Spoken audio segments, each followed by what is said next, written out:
Hello, I'm Carrie Dalby, and I am here today to share the relation between Southern Gothic and Gothic Horror, which was a presentation I gave at the H.P. Lovecraft Film Festival and CthulhuCon in Mobile, Alabama on November 4th, 2023. And Gwen reached out and asked if I would be willing to record the presentation so it could be part of the streaming edition of the festival this year. And I was happy to do so.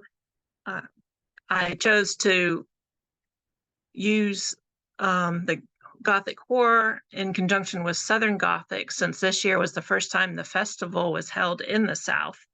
And Southern Gothic is often misunderstood, but I wanted to make sure that everybody is aware of it and hopefully increase your interest in it. But if not, information, if you decide, hey, it's not for me, then that's fine, because it's not always as cosmic-y weird as Lovecraft horror type of thing, but there's a lot in common with classic Gothic horror and Southern Gothic. All right, sometimes the first slide takes a minute to switch over.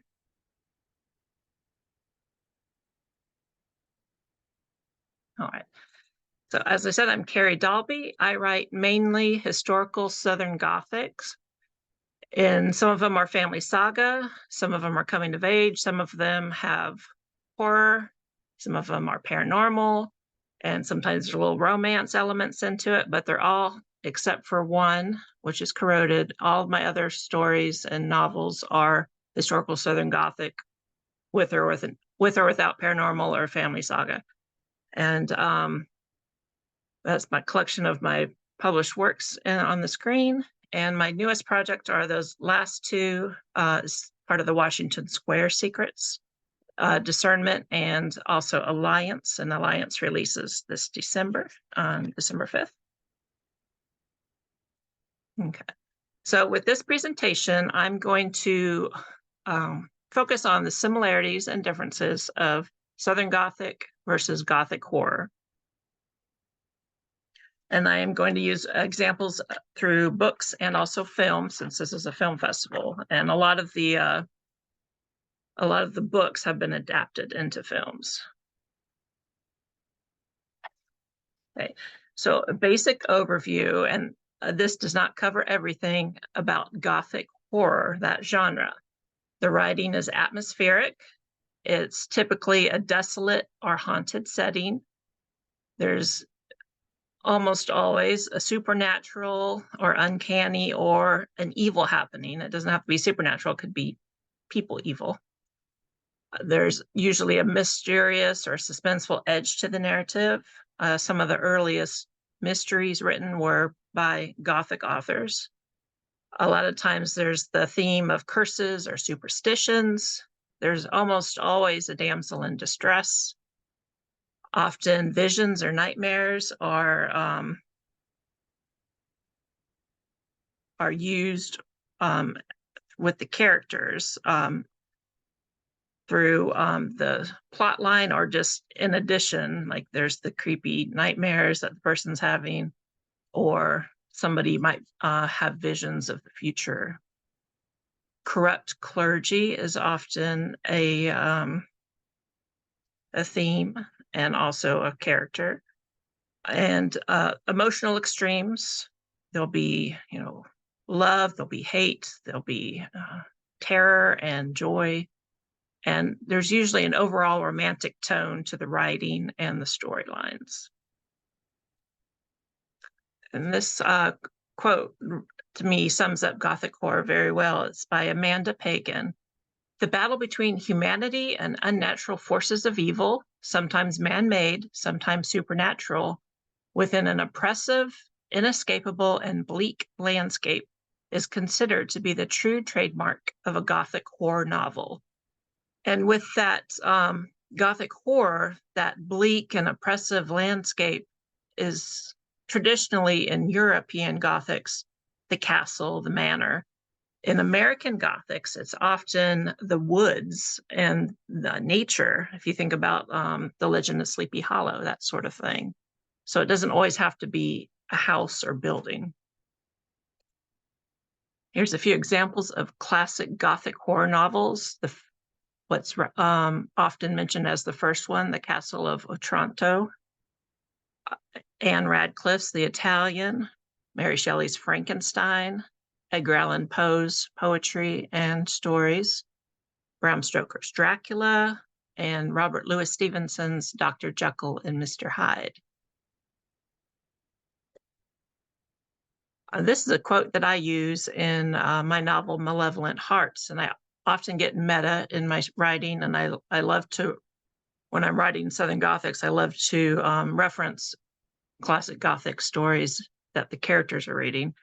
And this is a quote from a character named Sean Spunner, who's been sharing his love of books with a young girl that he's trying to woo to improve her mind and get it so she's on the same level as him so they can have conversations. And he had loaned her a copy of Frankenstein. He said to her, "We need the opposite emotion to feel the positive one. Did you know it was the great romantics who pioneered Gothic stories?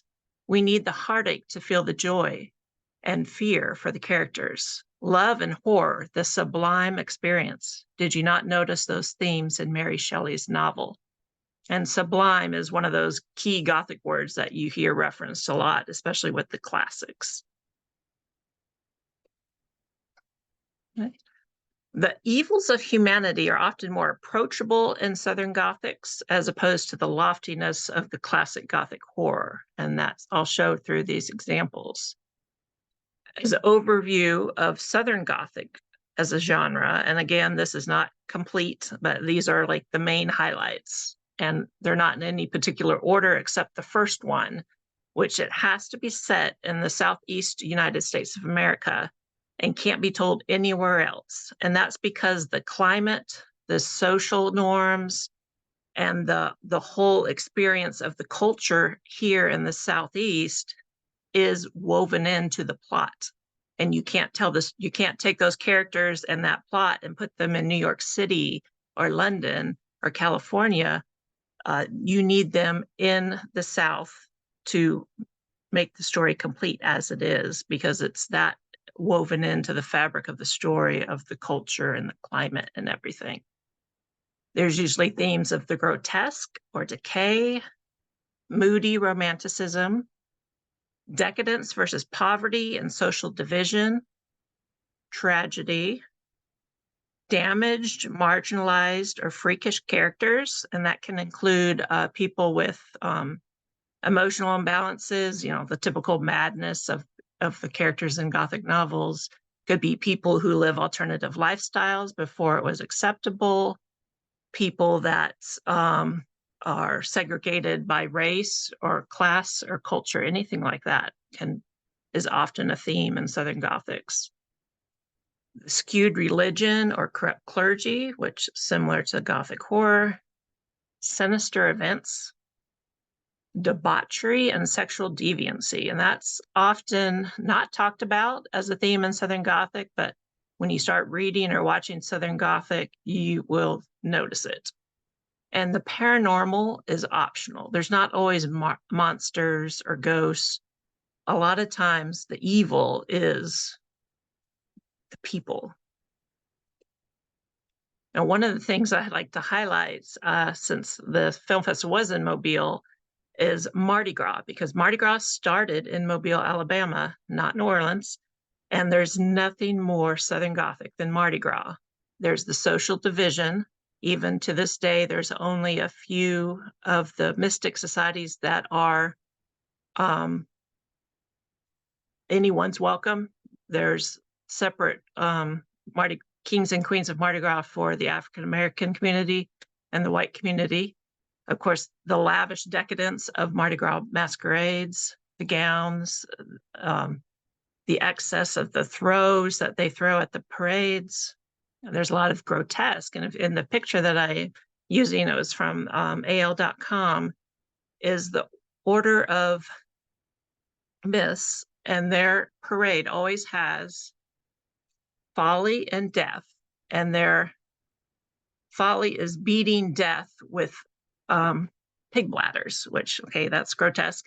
And it's the death versus life, okay? So lots of Gothic themes there.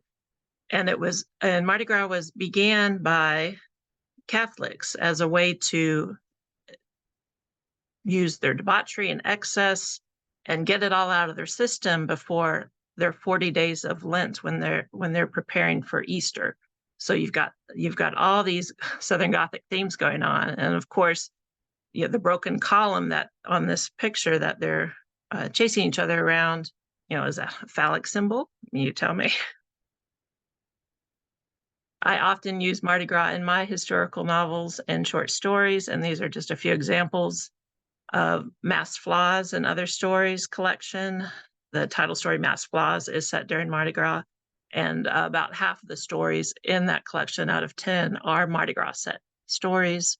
And the first novel in the Possession Chronicles, Perilous Confessions, is set during the Mardi Gras season as well. So this is just a little bit of a lineup of the comparison with the Southern Gothic that we just went over.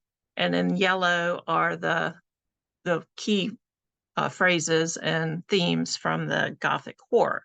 And as you can see, they're very similar. Sometimes a few of them are the same, but there's this overlapping sense of, hey, the damsel in distress, that equals possibly debauchery and sexual deviancy. Superstitions and sinister things, the corrupt clergy, suspense and tragedy. They have that romantic tone and that romanticism, the moodiness and the emotional extremes. So as you can see, there's this overlap, but with the Southern Gothic, it gets a little bit more specific and a little bit more down to earth, as opposed to, they're off in some castle or something. And so it's more relatable to a lot of readers. Okay, so let's dive into these key themes. The first one is the setting. It has to be set in the southeast of the United States. And this map shows, the red states, the darker colored ones, are the core of the heart of Dixie, whatever you want to call it, the southern region. And the states on the outskirts are, yes, they can be southern.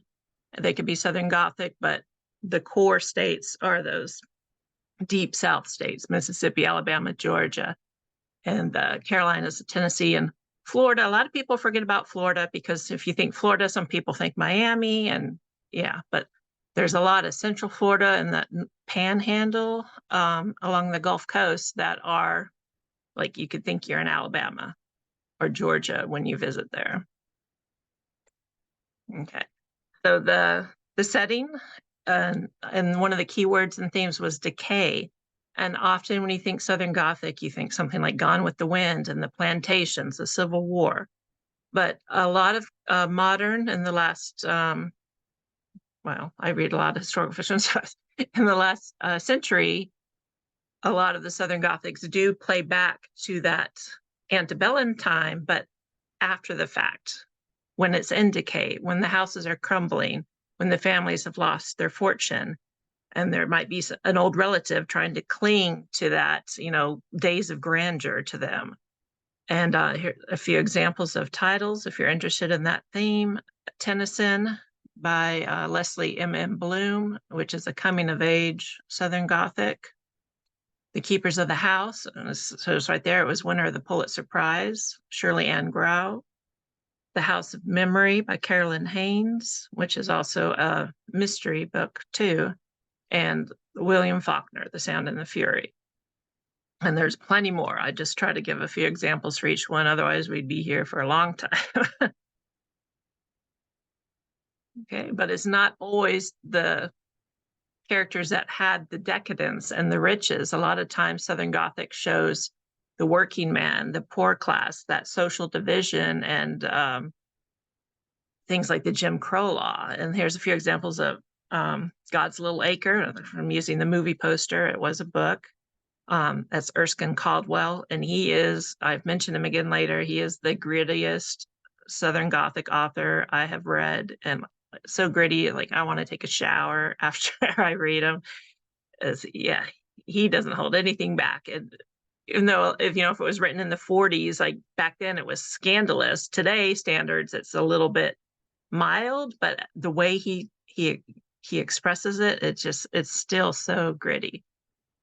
John Grisham's A Painted House. That's set in Missouri, one of those border states for Southern Gothic. But it is a big thing about class division, rural farmers. And Caldwell, God's Little Acre, is set in Georgia. Most of his stories are set in Georgia, not all of them, but most. And then Mildred Taylor's Roll of Thunder, Hear My Cry is Mississippi set, coming of age. It's children's literature, it won the Newbery. But it is so important, especially for people of all ages to read it, I think. It's one of those books that change your life and open your eyes. And a lot of Southern Gothics are classics and that you might have read in school, but they aren't taught as Southern Gothic. They're just taught as classics. And two more classics you might have had to read for school, which are also examples of African-American fiction. Their Eyes Are Watching God, which was set in Florida, and it's pretty much, what you see is what you get. Some of the characters might be superstitious, or like, did that hurricane, was it sent as to curse them type of thing? But there's nothing really, anything overtly paranormal in it. But Beloved by Toni Morrison is completely paranormal, but completely Southern Gothic, even though part of the story does take place in Ohio, just across the river from Kentucky at that border state. But a lot of the backstory that's shown through the book is based on the characters' experiences in slavery and escaping slavery in the South. So it is Southern Gothic, and Beloved is the evilest, creepiest ghost I have ever read so far in my life. So if you love a gritty, creepy ghost story, check out Beloved. One Southern Gothic author that does use paranormal, and I say he is probably the king of paranormal Southern Gothic horror, is Michael McDowell, who you might know as the screenwriter for Beetlejuice. But his Blackwater Saga, which is, I believe it's like 5 novellas that are now re-released, compiled in one collection, is, if you like water monsters, Lovecraft fans, give Blackwater a try. It is a family saga, but there is enough of the horror and the monster in there, and it's a riveting read. And The Elementals also is another great Southern Gothic paranormal horror. Okay. An example of one of mine, Murmurs of Evil, Book 2 of the Possession Chronicles. And this is a little excerpt from a 5-star review. Dolby has ramped up the true essence of Southern Gothic horror in this second book by staying true to the concepts of this subgenre of horror, with a brooding and foreboding home, tormented love, and secrets whilst wrapped in the spine-tingling elements of oppression and possession. And of course, Murmurs of Evil and this next book after it, Tendrils of Passion, are both Gothic horror, even though they're part of my Southern Gothic family saga. You can read them, just those two themselves, and be satisfied without a cliffhanger too much. It wraps up pretty well. But the whole series isn't Gothic horror, but the whole series is Southern Gothic. And this is just an example of how you can see Southern Gothic referenced in other genres. And this is a quote from the old 1980 sitcom Designing Women. And Julia Sugarbaker, and if I could say this in her accent, I wish I could, but I grew up in California, not Alabama, so I do say y'all, but I don't have that Southern twang. And she said, I'm saying this is the South, and we're proud of our crazy people. We don't hide them up in the attic. We bring them right down to the living room and show them off. No one in the South ever asks if you have crazy people in your family. They just ask which side they're on. And that, of course, is the reference to the mad woman in the attic, which is often a Gothic theme. You think Jane Eyre, and he had his wife locked up in the attic. But so there's these references, and then the Southern Gothic just embraces it all. But notices that, yeah, we're a little bit different here. And as A Streetcar Named Desire, which of course was Tennessee Williams. It was a play, but it was also made into a movie. And that's a good example. Blanche is like one of the craziest people on screen with the Southern Gothic. And if you look at the picture from the still from the movie, you can see the walls, and the walls are in a state of like deterioration because of the humidity and the heat and the climate of New Orleans. And that's true of Southern Gothic if you're, especially if it's set during the time before air conditioning was, you know, either a thing or even people could afford it or not. But you also have, besides this madness and decay, you have sexual deviancy. You know, he has an affair with his sister-in-law in his house, you know, right under his wife's nose. You've got all this family saga and drama going on as well. So The Streetcar Named Desire is visually Southern Gothic if you watch it on the movie. And if you pick up, now that you know some of these themes, if you watch it or any other Southern Gothic movie, you'll be able to pick up on some of these themes that are there, but not always addressed. A few other examples of tragedy and also damaged or marginalized or freakish characters went from that main list. The Heart is a Lonely Hunter. One of the main point of view characters in it is a deaf mute. Then you've got a guy, one of the other characters is a guy that seems to be attracted to young girls, you know, the sexual deviancy. And one of the other main point of view characters is a coming of age story with a teen girl and her first, you know, feelings and experiences with sexuality.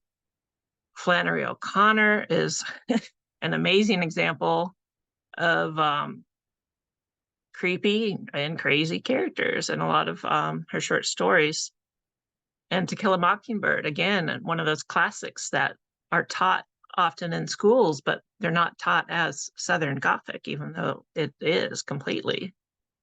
And the picture in the middle top is a movie still from Fried Green Tomatoes, the novels by Fannie Flagg, Fried Green Tomatoes at the Whistle Stop Cafe. And if you're familiar with the story and you know what's in the barbecue, one of those grotesque, you know, themes in Southern Gothic. So, and it's a great movie and it's a great book. And in the book, it's seen more of those marginalized characters. You know, Idgie Threadgood is a lesbian, but it's kind of glossed over slightly in the movie. But in the book, of course, you always get more backstory, more information from the books than you do in the movies. But both are great. Okay, an example of the corrupt clergy, the two higher ones are Southern Gothic. Journeyman by Erskine Caldwell. He's God's Little Acre was the other one I've talked about so far. And one of mine, Tendrils of Passion. And then versus the monk and the Italian. Of course, they're in their abbeys. They're in, they're far off mountainous, caverns and dungeons and all that stuff. With their captured damsels in distress. But in the Southern Gothics, you've got the journeyman, which was a traveling preacher, and my deacon turned father, Claudio de Fiore, who is an Italian, which is a nod to these classics, but he is in Alabama. And these clergy in the Southern Gothics, they're not taking the damsels away. They're coming right into your house. They're the journeyman. He comes in to the farm. He cheats and gambles and wins all the money and a car off the homeowners, and he ravishes their virginal daughter.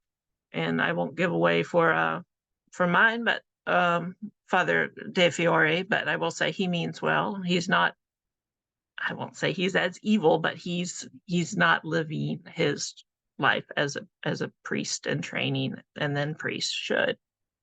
But once again, it's that more in your own home, more accessible, as opposed to these far off evils in the abbeys.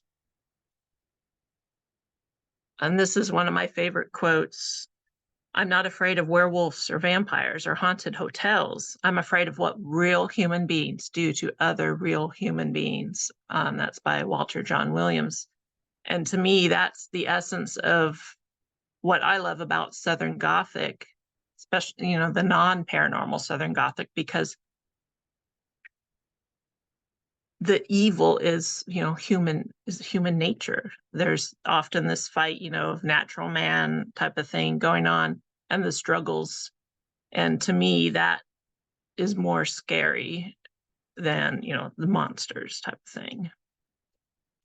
And then H.P. Lovecraft's quote: "The oldest and strongest emotion of mankind is fear, and the oldest and strongest kind of fear is fear of the unknown." And that's something that I love about especially Southern Gothic family sagas when reading and also writing, but is there's no safety net. They're not written to a formula. The happily ever after isn't guaranteed, and not everybody makes it out alive. So for me, it makes it a more thrilling and emotional read, is because you don't know what's going to happen. So to kind of wrap things up, just to go over the Southern Gothic one more time, a little bit quicker this time. Set in the Southeast United States and can't be told anywhere else. It's moody romanticism, decadence versus poverty and social division, tragedy, damaged, marginalized, freakish characters, skewed religion or corrupt clergy, sinister events, debauchery or sexual deviancy, and the paranormal is optional. And if this topic has been something of interest to you, I do co-host a group on Facebook. It's called Possessed Timeless Gothic Reads. And we discuss all the Gothic genres, not just Gothic horror. We do Southern Gothic, Gothic romance, classic Gothic, American Gothic. We do it all, and we do rotate through quarterly group reads, and we change the genres, and everybody votes.